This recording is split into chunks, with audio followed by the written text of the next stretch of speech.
Let's accompany Gene on an early morning hunt in Montana's Bitterroot Valley.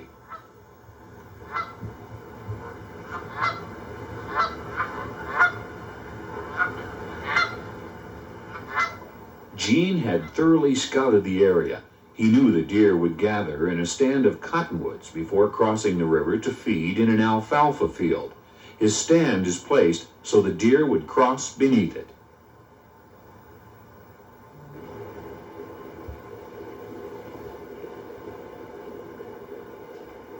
Gene remains motionless as the herd emerges from the river.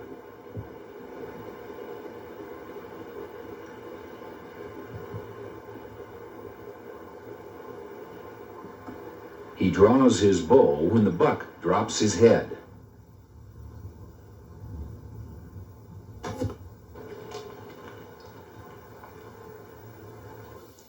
After hitting the buck, Gene waited for an hour before beginning to track him.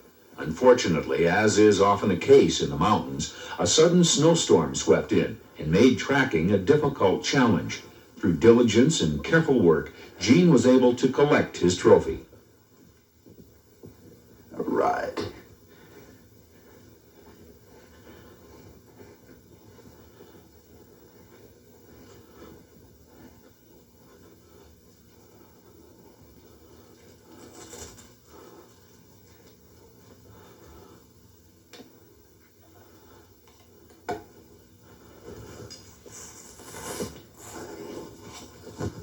Tree stand hunting is the most effective way to harvest white-tailed deer, particularly the bigger, craftier bucks. Why is this so? One reason is white-tailed deer, if not unduly disturbed, are predictable, using the same bedding, feeding, and travel lanes day after day. Therefore, a stand can be set up after studying the situation, and the deer can be caught making his rounds.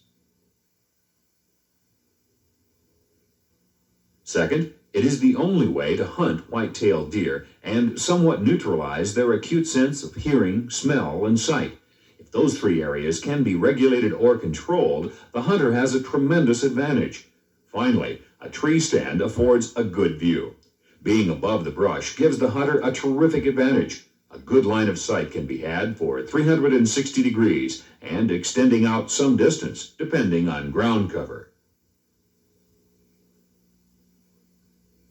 Gene Wenzel, who lives in Montana's Bitterroot Valley, is an avid bow hunter and dedicated student of big whitetail bucks. His best buck, a 12x12 non-typical, scored a whopping 197 3/8 Pope and Young points. Gene has a book titled Hunting Rutting Whitetails and conducts numerous whitetail deer hunting seminars throughout the country. Gene collects his bucks primarily out of tree stands and has refined this type of hunting to a high degree. He will share his secrets with us. Right there. Yeah, I'm interested to learn a little bit about these. Which one are you going to use, Gene? I'm going to use this one here. You'll notice, first of all, how I carry this. They're a portable tree stand. They collapse flat. That one there happens to have a rope. I'll go into that a little bit later.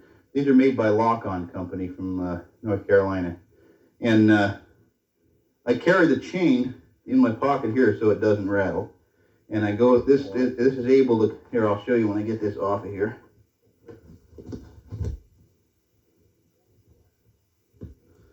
But they fold flat. They weigh 8.5 pounds. They don't weigh hardly anything. I've used tree stands for years and years, and I've tried all kinds of different brands. And this is, I'm more satisfied with this one than any other I've tried. Okay, anyway, these are completely portable, collapsible, and this is the way they open up. Now I'm going to demonstrate on this tree here, and in doing so, yeah, move that one there. Oh, before we go there, let me explain. Okay, this is the same stand here, only this has what we call a speed hitch or a speed rope. This is 3,000 pound braided polyethylene. 3,000 pound test braided polyethylene. It's considerably, it has advantages and disadvantages. It's tied, this is one of those Chinese finger or Chinese handcuff knots. In other words, once you get it up, the more you pull on it, the tighter it gets. In other words, I'll explain that in a minute, see. Instead, this is to replace the chain. Now, the advantage of this is, first of all, it's much lighter than the chain, so it lightens up your tree stand, even though it only weighs like 8 or 9 pounds. One Another, work better than the other, do you think? well, Which one do you prefer? I prefer the chain. I'll get into the reasons in a minute, but Okay. this is much, first of all, it's quieter. You know, it's quieter and it is lighter. But first of all, it will wear out. You know, eventually the rope will wear, especially if under hard use. And secondly, for security purposes, a lot of times I'll leave my stand in the woods for a week or so at a time. And with the chain, I can lock it. I put a padlock on the chain. Where with the rope, somebody comes along and finds your stand, they can cut it and steal it, in other words. You know, but with the chain, unless they have a pair of bolt cutters or a hacksaw, they're not going to get it off of the tree. Now, there's several different ways you can hang these things. You can open them up. I'm going to hang it on this tree and realizing I'm going to do it at ground level so you can see how I do it, and that'll be a whole That's a lot, good idea, yeah. lot easier rather than looking at the bottom of my feet and so forth. Now, these open up and you just line these straight like that, and then this part slides down to lock it in place, in other words, you know. Now, that's essentially open, in other words. Now, you can do it a couple different ways. All right, we come around here, get it fairly tight. Okay, then I usually drop it down a little bit like that, and it literally just hangs on the tree. You want to get as level as you can. You might have to move it around, adjust it and so forth. You want to get it as level as you can. Now, I carry this accessory pack. In it, I get all the things that I might need while in the tree stand. That's one of my urinals. In case the guy's about to have a bladder burst, if you put long hours in the tree stand. It's a good idea. I've had It's, problems sitting up there yeah. a few times. I know a fella, he uses a hot water bottle, believe it or not, an old hot water bottle. And some of those double Ziploc bags, you put two of them inside each other, that'll use in a pinch too. But I don't like to leave the tree stand for any unnecessary reason, so. Well, it's probably better not to urinate around the tree stand anyway. Oh, definitely, Deer yeah. Problems there, no. Okay, here's my pruners. These are invaluable for cutting small limbs in the way. You know, they'll just, you know, they're not big enough for, the limbs aren't big enough for a saw, and yet they're, you know, just a pair of anvil pruners and so forth. Okay, I usually use some sort of fairly heavy twine to raise my bow up once I get in the tree. I'll get into that a little bit later. Tree steps. These are easy climb. Yeah. I'm wondering how you get into this. Okay, these are easy climb tree steps. They're completely collapsible. The screw goes back into the sets back into the recessed bottom there. They're very well made. Hey, you can carry those and they won't jab you. Right, exactly. Okay, the advantage of these, Gary, is that they will fold up and take up less room, and yet they don't fold up to the point where they pinch your fingers real easily or anything. Yeah. But they're made real well, and I've never had any problems with it. The Deer Me trees, these are easy tree steps, and the Deer Me are basically L-shaped, bracket-shaped, and they work just as well, except on like big cottonwoods where you have a lot of ridges in the tree. You can straighten out the tree step like that and put it in between the ridges. Now, sometimes on a certain types of trees, you have to jam it in to start it. In other words, you know, just hit it like that to get a bite in there, and then it'll just screw right in. Now, I usually get them in as far as I can get them without binding it up. Now, when you're putting these in, Gene, then would you stagger them one right above the other? Yeah, Or kind of I outside? normally, when I get back, you know, I'll look up about where I want the tree stand, and I'll decide when I'm on the ground about how high I want it, what direction I'll stand, and decide what direction I want my platform placed, in other words, you know. I see. And when I get my platform ready, then depending upon the tree, depending upon the limbs and so forth, I'll kind of imaginary go left, right, left, right, left, right. You know, in other words, depending on the number of steps, an odd number or an even number, you might start out with a left one first or a right one in certain circumstances. Okay, let's talk about, I wanted to show you about how I lock this, the advantage of locking this on now here, Gary. I'll get in this. On this side, where this chain attaches here, if I'm going to leave the tree for any length of time, I just double back the chain like that and put a padlock on it. Now just any type of padlock, just a El Cheapo padlock. Now when I leave the stand, I'll leave the stand up there and I'll back out as I climb out of the tree. I'll back out the bottom 5 or 6 tree steps, and I'll usually take them 10, 20, 15, 20 feet away, and I'll hide them under a rock or under some leaves and just remember where I put them. On some other brand, or if a guy makes his own, usually they're carpeted. It'll be much more comfortable on your feet and so forth. If you leave them in the November, let's say, when it's apt to snow, and it snows on top of the carpet when you're not there, in other words, as you climb into the tree stand, most everybody brushes the snow away, and they'll leave a coating of ice on there, in other words. Once your feet press that down, they can get slippery. So what we do what we used to do before these were all carpeted, when I attach the carpet, you tack it down very heavily in the front, and then just leave the rest of it open, or just lay it here, in other words. So when you leave the tree stand, you unpeel the carpet, just peel it forward, you know what I mean? So it's tacked in the front, you just flip this forward, so the carpet is hanging down like this, in other words. Now, when it snows on top of your stand, you can brush the snow off, and then you flip the carpet over top, and you got a perfectly dry carpet, and your feet won't get, iced up, the carpet won't get iced up, and it won't be slippery whatsoever. That's a good idea. Or on a situation like this where the carpet is already on the stand, when you leave it, if I sometimes carry a burlap bag with me and just put the burlap bag on top of it or cover it over with a burlap bag and leave it that way, and that'll collect the snow. You don't want any snow or ice underneath your feet. One thing I was thinking, Gene, when you're putting these stands up, can you do it the same day you're hunting, or should it be done a week ahead or 2 days? You can do it the same day you're hunting, but I don't like to do it at all. Ideally, I try and place a stand about 2 days before I plan on hunting it, at least 2 days before I plan on hunting it.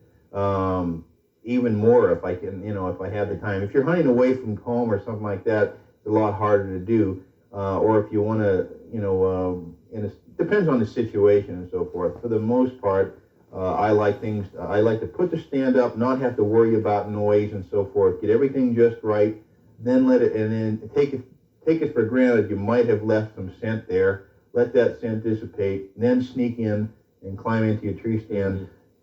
Approach to the tree stand is very imperative. You have to stock your tree stand. I mean, most guys they walk right up and climb into the tree stand, and they'll scare deer getting in the tree stand. By the same token, they'll scare them getting out of the tree stand. It's time to quit, it's time to go home, and they throw things down, and they climb out of the tree stand making all kinds of noise, and before you know it, every deer in the area knows that, there's a disturbance right over there. And hunting these whitetails, Gary, hunting undisturbed deer is so much easier than hunting disturbed deer. Whitetails act the way they're supposed to act as far as the books and the magazine articles and any scientific studies on deer. Deer act the way they're supposed to act when they're undisturbed, in other words. Hunting disturbed deer is a whole lot harder than hunting undisturbed deer.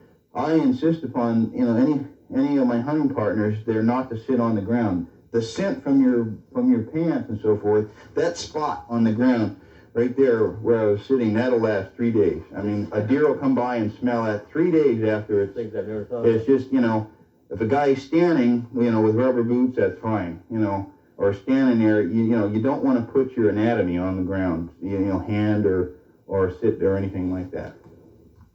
Okay, anyway, I think I'm getting ready to get in here. Now, when you first get into the tree stand, first thing you do, you stand on the back part of it. And I usually find something to hold on to, if it's not the basic tree, a big ling or something, and I jump up and down on it. It'll seat it. Yeah, it'll seat it, and at the same time, you want to kind of make sure it isn't wobbly whatsoever, Get back and forth. Now, once you get the thing seated, they're very stable. Now's the time to use your safety belt. I'm not using one here because we're only 4 feet off the ground. Usually a rope or a safety belt, under most circumstances, you almost have to have it for peace of mind, especially if my tree stand height is usually, my platform height from the platform to the ground averages about, I've been getting higher every year, and it's probably 18 feet now. It used to be around 14, 15 feet, and the deer are noticing me more and more. They're getting smarter every year it goes by. They're looking up more and more, and I'm inching up.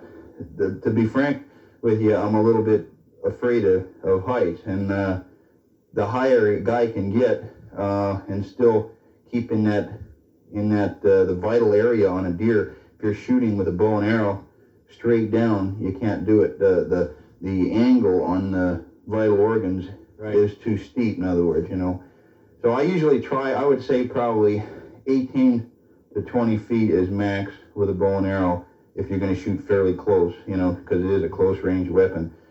With hunting with a gun, I would get as high as you can get, and still, first of all, be comfortable, and still not get so high where you can't see. In other words, as you're looking out, in other words, you don't want to, there's a certain point where you get too high and you're looking down on a bunch of foliage, or down on a bunch of branches.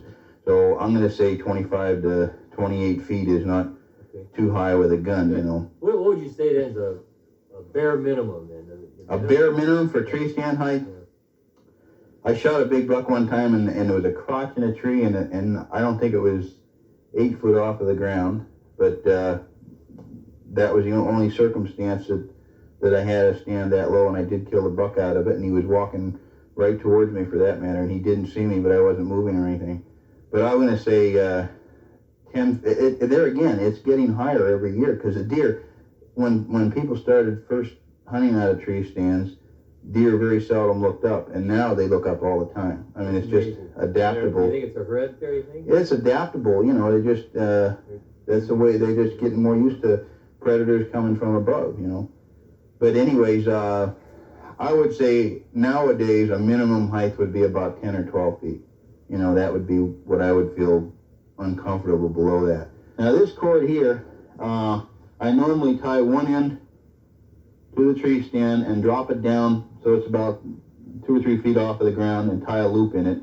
This is what I pull my bow and arrow. It's very dangerous to climb a tree with a bow and arrow. In other words, you could fall out of the tree and land on your arrow and kill yourself, And what you want to do is keep your arrow and your quivers tied to this rope, climb in the tree, and then just pull up the rope sort of thing. Get everything ready, and the last thing you do, you pull up the rope and attach your, or take your bow off of the rope, and you're ready to go. Okay, normally when we get this in here, and it's fairly sturdy and so forth, these lock-on stands have a collapsible seat here. Now, it folds out like that. There, you're sitting on it. I sit down, put my back against a tree. First of all, feel if there's any knots right here. A lot of times you'll get knots right in here. You want to saw it off.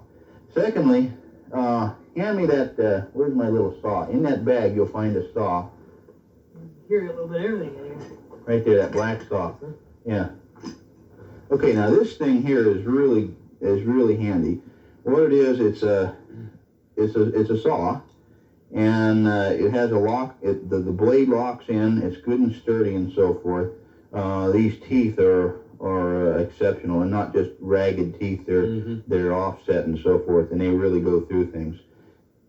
Okay, it has this threaded hole in here, Gary, and what happens, that's real handy. In a situation where you have a limb that you need to cut out of the way for shooting purposes so it won't deflect your arrow and so forth, and you can't quite reach it, you can cut a sapling, a small sapling, and it's self-threading. In other words, just thread that on there, and just thread it onto my finger.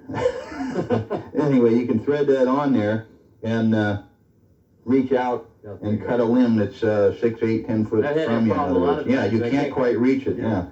Okay. Next thing. Anyway, when you check this back, if there's any stumps or knobs or anything like that, normally I just scrape it off there. Just I mean, you can use a saw, or you can. A lot of times I'll just use a tree step or whatever. In other words, but you want to get all this loose bark away from the tree and so forth. you don't want this bark falling when you have game approaching. Get everything prepared before they get there. There you go, exactly. So nothing can go wrong. In other words, if you were sitting there and you saw a buck approaching and you got up and that your jacket caught on that or something like that, he'd be gone. So you clear that away and make it as comfortable as possible. Okay, then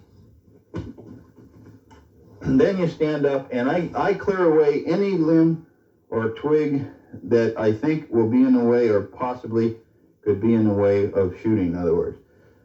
Now, I usually take either my bow or just take an imaginary bow and hold it up. And you want to keep in mind the upper limb. In other words, this isn't in my way if I go like that. But as I take my upper limb like that, that has to go. In other words, need to break that out and throw these, get them out of the way and so forth. Now, another thing, a lot of times depending on the type of tree, you'll end up with quite a few branches down the bottom there. Usually I'll carry them off someplace. Don't make it look like a blind around your tree, in other words, scatter them out a little bit, in other words. And there again, when you're breaking these limbs off and so forth, I like to do it with bare hands. There's your scent on there. It's just another thing that they can smell when it's laying on the ground. You want to leave minimal human odor anywhere around a tree stand.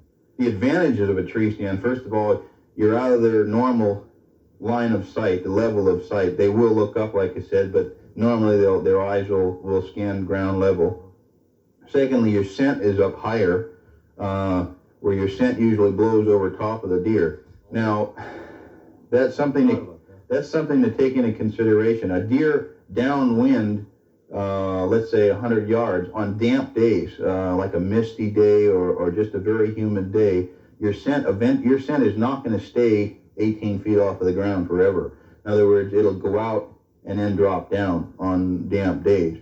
So you want to bear that in mind, that the higher you are, the further out your scent. Once a deer gets in within a certain striking distance of your tree stand, in other words, chances are the scent will pass over top of them. But there's no control over the situation as far as, dropping of the scent and so forth on damp days. The deer downwind quite a ways are going to smell you regardless. Would you place, would you place a stand any certain way? Say a deer would be coming in from your left. Oh, definitely. The first thing before we even put the stand up, even picking a tree, the tree is picked not just because it's a nice looking tree and it's leaned the right way or it looks like it's a good spot. That tree is absolutely, you have to have confidence in your stand placement, otherwise you're going to lose your entire confidence in the stand, in other words. You have to actually believe that is ideally the best spot to be in. Getting back to this seat now, you're sitting down like this, in other words. The nice part about these lock-ons, you're sitting like this. I like to stand as often as long as I can, that sometimes is 45 minutes or an hour or something like that when you're actually on your feet, in other words.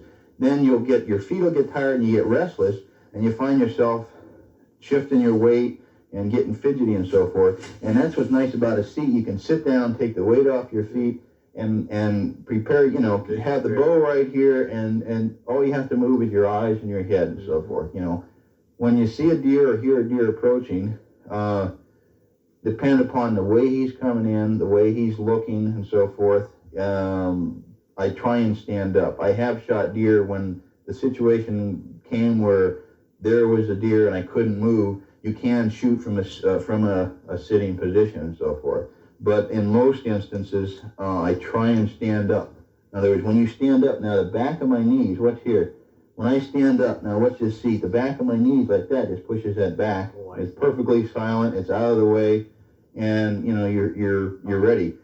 Okay, Gary. Another important thing about tree stand placement and shot placement with a bow and arrow, when a deer is close, and when I say close, let's say 15 yards or under, especially if you're in a higher tree stand, your angle of your shot is such that most guys will end up shooting over top of the deer. You have to remember the angle of the shot and the arrow flight and so forth. You're going to have to aim lower than normal, in other words. Well, Gene, I think I've got a real good idea now, what type of tree stand to get and how to put it in a tree and so forth, but maybe you could just tell me a little bit on how to go about figuring out the area I want to put the tree stand.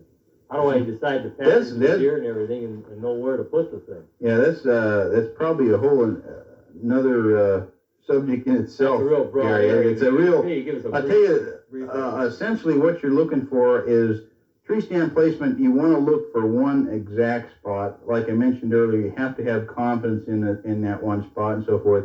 But it's tying together a whole bunch of signs and factors. In other words, you take into consideration the time of day. Do you want to hunt the stand? You take into consideration a predominant or prevailing wind direction.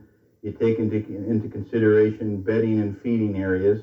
You take into consideration the time of year, that you're going to be hunting the stand and so forth. And most of all, you take into consideration the lay of the land. Deer movement patterns, in other words, I shouldn't say most of all because that's just one factor, but it's a combination it's a whole recipe that you add together. And as far as it's years of experience, that it's like reading the same book over and over again that you don't quite understand, and finally it starts to make sense to you. As far as the tree stand placement, I try and place the tree stand as close to the bedding areas as I possibly can without getting actually in the bedding areas. We don't want to disturb the deer. Again, disturbed deer are a whole lot harder to hunt than undisturbed deer are what you want to hunt, not disturbed deer. And unfortunately, other parts of the country, it's hard to hunt undisturbed deer, but we try and stay out of the bedding area. Once we determine where the bedding areas are, there again, determining where the bedding areas are, a lot of guys will ask me, how do you determine a bedding area? The most logical way is to go out and look for beds in the snow, but that doesn't always work because a deer can actually fill its stomach in a very short period of time under good feed conditions.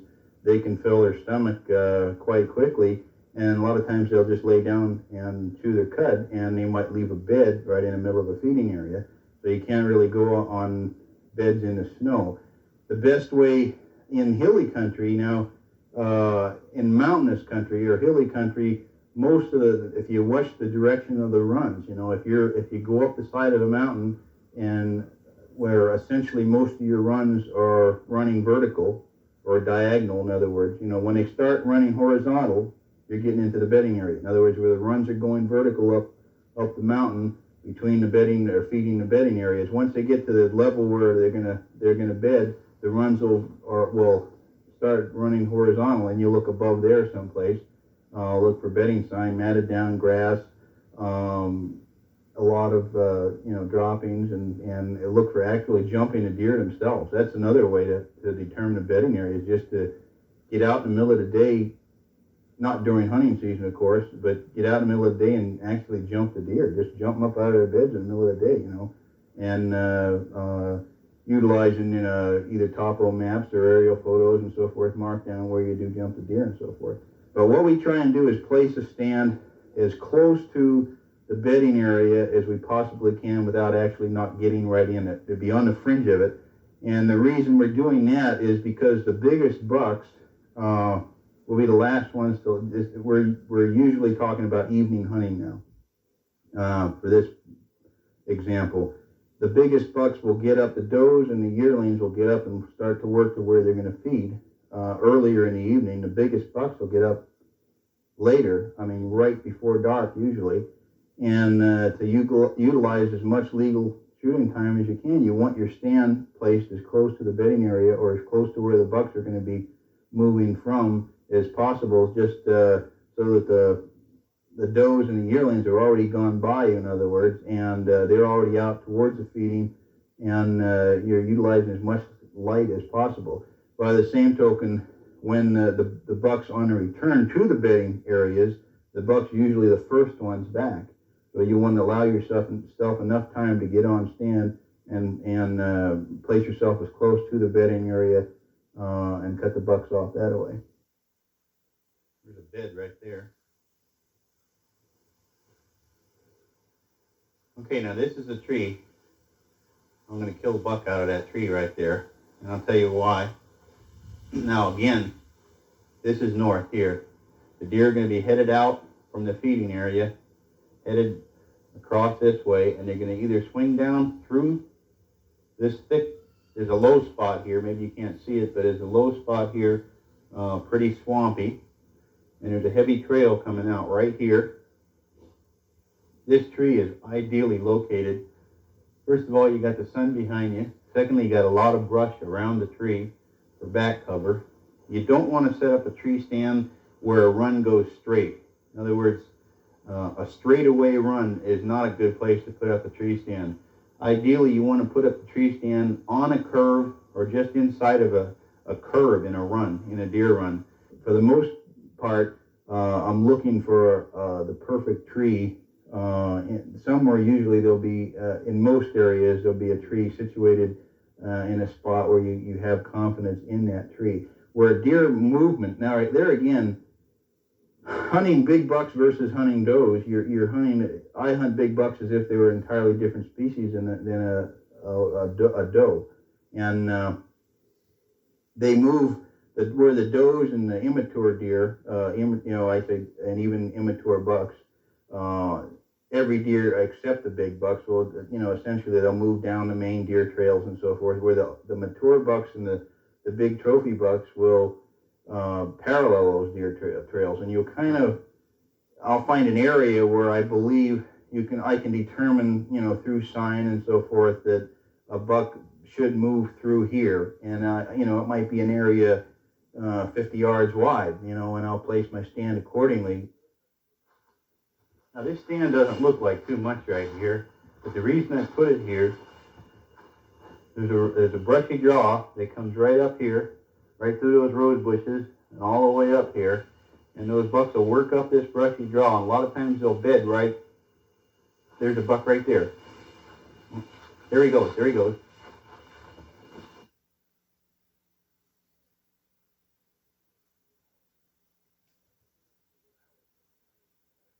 What I always think about is if I could find a good scrape and putting my stand right above the scrape or something like this. That's a big mistake, see, scrape hunting, if you think of the scrape as a bait, which is essentially what it is. A scrape is how a buck meets a doe or a doe meets a buck, vice versa. And the function of the scrape is for the deer to meet each other. But the bigger bucks, the mature bucks for the most part, will circle downwind of a scrape, and they'll utilize their noses as much as their eyes and their ears. Depending upon the density of the cover, in really thick terrain, you can sit fairly close to the scrape and still do fine because the deer will approach the scrape closer. But in sparse timber, a lot of times the buck will just circle downwind 100 yards, and he just sniff the air, and he can tell if there's any does in the immediate vicinity of the scrape or whether there's any deer in the immediate vicinity of the scrape, and he'll come in. A guy that can be sitting over top of a scrape and sit there, and a buck can come in and check the scrape and leave, and the guy might not even be entirely unaware that the deer was even there. So you want to get downwind of the scrape. I'm going to say 25 yards to 75 yards, depending upon how dense the cover is. And, take it for granted that the buck is going to circle downwind of the scrape and utilize his nose, and then a lot of these scrapes that are checked, they're checked at night. The scrape might be approached in the daylight hours, but chances are it's going to be approached after dark, and it can be freshened every day for that matter. You can go in there in the morning and it'll be freshened during the night, previously and so forth, and yet you see very little deer activity right on the scrape. It'll be around the scrape, We would now like to introduce you to Paul Brunner, who manages his West Central Montana ranch for big whitetail bucks. Paul has recently designed a new type of tree stand, which he will introduce. At 24 below zero with about a 20-knot wind. When the buck finally did come in, due to crunchy snow on the tree platform and the low seat, I ended up missing the shot. And I got to thinking about it, and I designed a tree stand that I felt took away all the bugaboos from standard tree stands and gave a lot of advantages that most of them didn't have as well. I call this stand the Screaming Eagle tree stand. I named it after the 101st Airborne Brigade. I like their motto, death from above. This stand has features that no other stand that I know of has. In addition to getting rid of the problem areas of other stands, we threw a few goodies in on it. I think probably the best feature of it is the folding platform. The folding platform gives you several things. When you leave your tree stand, you fold the platform up, and if it snows or if it rains, you don't have ice or crunchy snow on it. Even though we have it foldable, we also put expandex metal on it, and I think the reason we did that is for silhouette and to make sure that you had a firm, good traction platform that would not have stuff like snow and ice adhere to it. Another real good feature of the folding platform is the fact that when you leave your tree stand, you fold it up and you have virtually no silhouette. And this is very important because today you got a lot of other bow hunters in the woods or rifle hunters, and you don't want anybody to know where your stand is. Each stand comes with a built-in bow holder, an optional rifle holder. We have a rigid frame, which gives us much better stability in the tree, and a high seat. And we put the high seat on it for several reasons, mostly because we wanted to be able to shoot sitting down and not sacrifice accuracy. And with a bow, this is really critical. With a higher seat, you have more maneuverability on the stand. It gave us a chance to have a little bigger platform. The rigid frame is super for putting the stand up. Ease of installation is one of the things that I sought because being a small person and having short arms, I just about killed myself every time I put up a conventional stand. This stand is installed in the folded position and it allows you to maneuver around it, hold your chest against it, brace it against the tree if need be, and to get your arms around it for installation. And I'll show you how it installs here. This is the probably one of our best safety features on this tree stand. Most conventional tree stands use an S-hook mounted on the frame for connection. We use a carabiner. Very expensive installation for us, but it gives you tremendous safety and case-hardened steel. I'll demonstrate how easily the stand goes up. Because of the folding design, it's easy to brace the stand against the tree. It pays to have a little longer arms than I do. Pull the chain as tight as you can, and then stretch it down to the carabiner. It clips in quite simply. And then all one just holds the chain tight behind the stand and pushes down on it. And you climb in the stand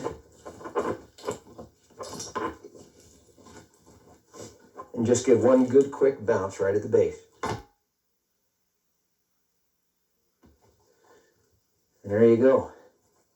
It's extremely comfortable, totally quiet. It gives you good shooting positions whether you're standing or sitting. Our platform is larger than most, and by using expandex, we've been able to save on weight in addition to giving you more room. And you can literally move around in circles on this with deer close by and they can't hear a sound. This so far has proven to be the finest tree stand we've ever been able to come up with. This is normally much more of an open tree and an open area than I would use, but this is a major crossing between a really super good whitetail bedding area and a good feed area. And this particular area gets a lot of rut activity. And right now, the rut is really just beginning to taper off. And this is one of those places that even though you don't have a thick tree to be in, it's probably a worthwhile effort to put a stand up. This is what's nice about this one. You hook one of these wires over your shoulder and you can carry it up the tree with no problem. You don't even lose your mobility. Paul Brunner harvests a spike buck to eliminate this inferior animal from his herd. Paul has placed his stand about 18 feet up a large ponderosa pine overlooking an area commonly used as a feeding site by the spike. Paul patiently waits as the spike moves in. Even though the spike looks up, it fails to recognize Paul as danger.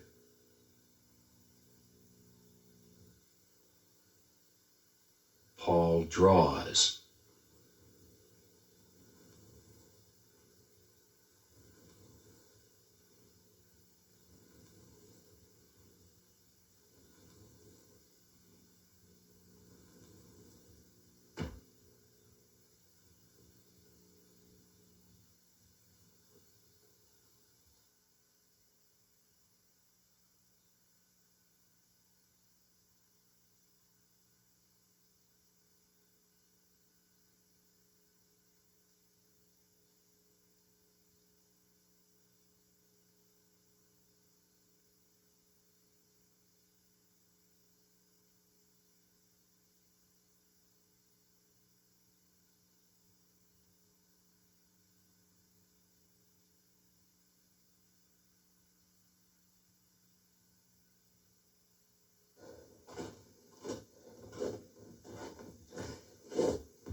blood right here and hair.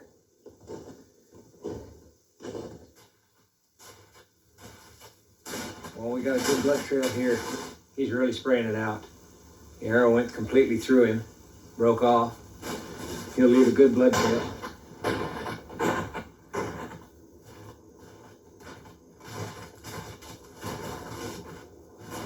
Well, it looks like he's down.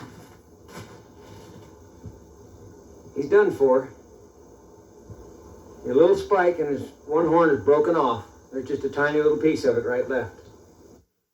A great psychological advantage is enjoyed by the tree stand sitter because he knows he has a good chance of seeing a deer before the deer sees him and can prepare to shoot while the unaware deer is still at a distance. Additionally, a tree stand hunter has taken a buck's eyes, ears, and nose away from him. However, there is a price to pay for these advantages, and the main ones are boredom and mental anxiety. Many people find it difficult to sit still in one place for any length of time.